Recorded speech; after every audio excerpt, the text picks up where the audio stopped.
జగన్మోహన్ రెడ్డి గారు ఎప్పుడైతే రైతుల్ని కలుసుకొని మాట్లాడి మీడియాతో మాట్లాడి వెళ్లారో ఆ తరువాత తెలుగుదేశం పార్టీకి చెందినటువంటి నాయకులు చాలా మంది రియాక్ట్ అయ్యారు. వ్యవసాయ మంత్రి గారు కూడా రియాక్ట్ అయ్యారు.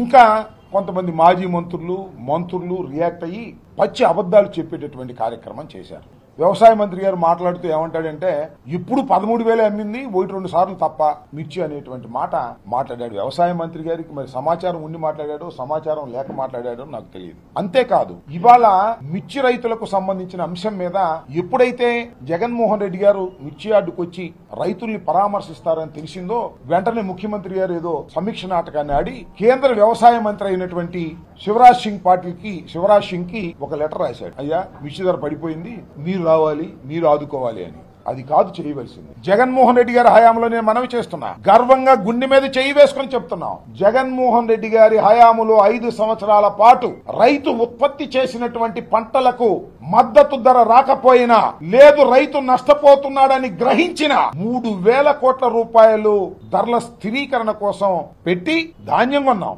ప్రత్తి కొన్నాం, శనగ కొన్నాం, పొగాకు కొన్నాం, కొని రైతుకు నష్టం లేకోకుండా ఆదుకున్నటువంటి ప్రభుత్వం వైఎస్ఆర్ కాంగ్రెస్ ప్రభుత్వం జగన్మోహన్ రెడ్డి గారిని మనవి చేస్తున్నాం.